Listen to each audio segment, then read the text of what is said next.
This is what I believe God has done for me. God has planned for my life. And the plan are good, not for evil. Yes.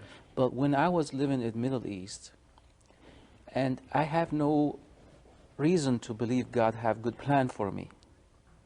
Always the plan Satan have, I felt like the plan God have for me, because God of Islam is not God of love.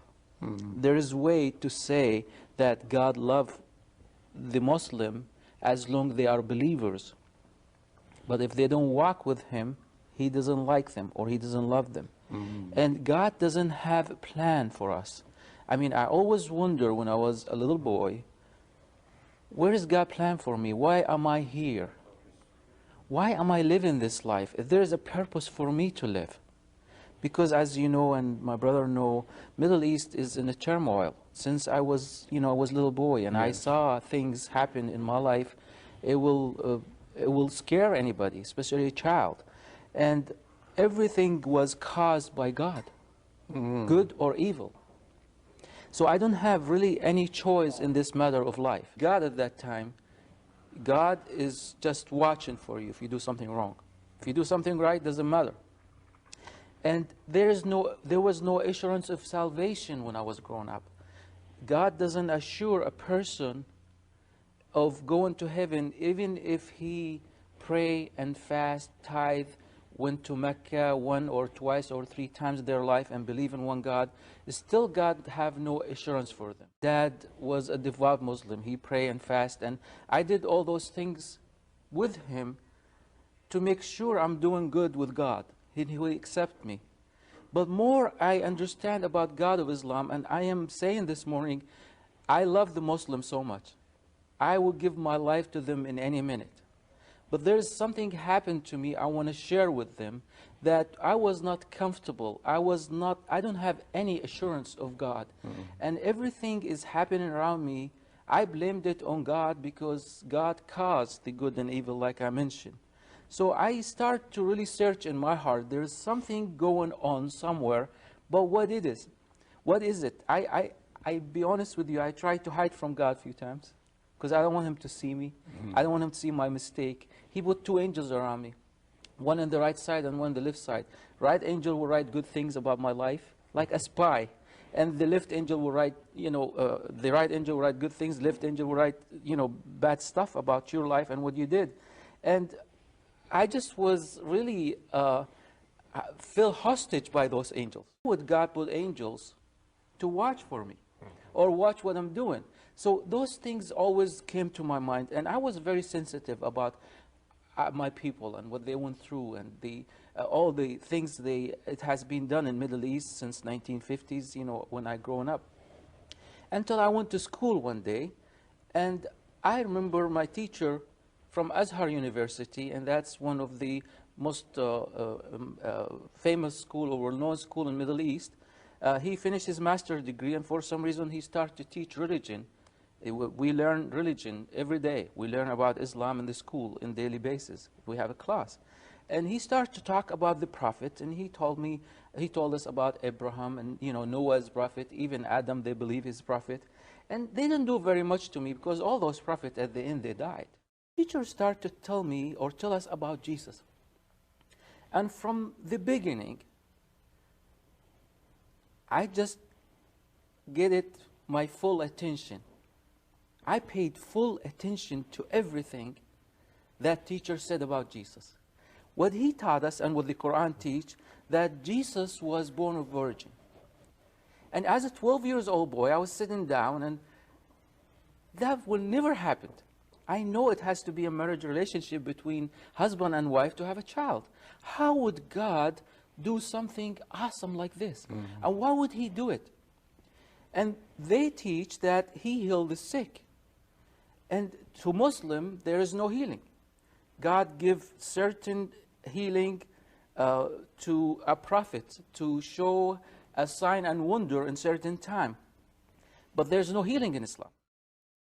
And I was wonder if Jesus was here, he could heal my grandpa who died of cancer. I loved him so much, and I want him to do well. Sometimes Muslims go to the extreme for healing. They go even to the witchcraft. And, Muslim knows that, what I'm talking about. If they want to deny it, that's fine. But I know what I am talking about. I know because I live there. Even leaders, they go to witchcraft because they have no answer. They go and trying to find answers for themselves. And the other one, he raised the dead. How many people in this world can raise the dead? I mean, even the doctors, the physicians, the scientists can do that. And Jesus raised the dead. And that is awesome for me to hear that Jesus did that. I started to ask myself the question while the teacher was talking, where is Jesus today? Is Jesus, or was Jesus buried in the Middle East somewhere? Was he buried in the area close to us? Or in Jerusalem, or in Hebron, like Abraham was, where Abraham is, and Sarah. So I couldn't contain myself. So what I did, I raised my hand and asked the question, what happened to Jesus? Where is Jesus? Did he die? Where would he be buried?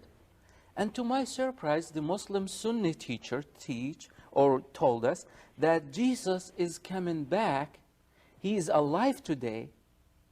And he's going to come back and save the Muslim people. I said to myself, wow, Jesus is alive? That's the answer I want. Yes. But I know Jesus has something to do with Christianity. So in my religion and the belief, I believe that there are punishment go with change in belief. So I was scared as 12 years old boy. I was afraid. I couldn't do it. I would lose my family. I love my parents. I love my dad and mom. I love my family. I love my community. I don't want them to shun me away or die. I was afraid of being dead. So I waited till I finished my high school years, and I asked my dad for permission. That's important in my culture, to go and start to travel. I went to Europe many times, hoping somebody will tell me about Jesus.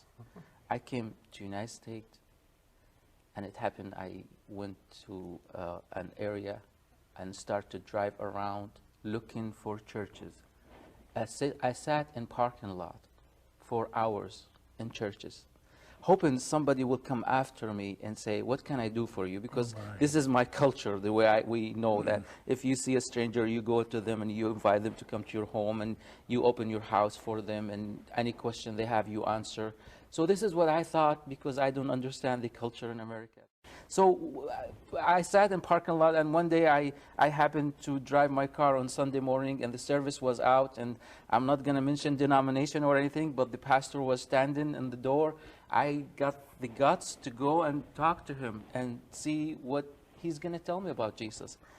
Sadly, he gave me his business card and said, make an appointment. And that's another lesson for us. I don't want to make an appointment to know Jesus. There is no reason for that. Yeah. I find out this man, God bless him, he does not know much about Jesus. Otherwise, or he's not in love with Jesus, and he doesn't want to tell his story. I'm not judging here, but I just felt so upset inside me. And I threw the card away and I went home. And for some reason, God did awesome things for me the following Friday. It's like he said to me, get up and go, and I'm going to show you who Jesus is today. So with a heart full of peace, I drove my car to a white stucco building. I didn't even know it was a church. I didn't hesitate to even walk inside that building.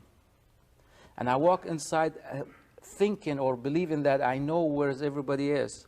So I walked toward the office, and the pastor met me halfway.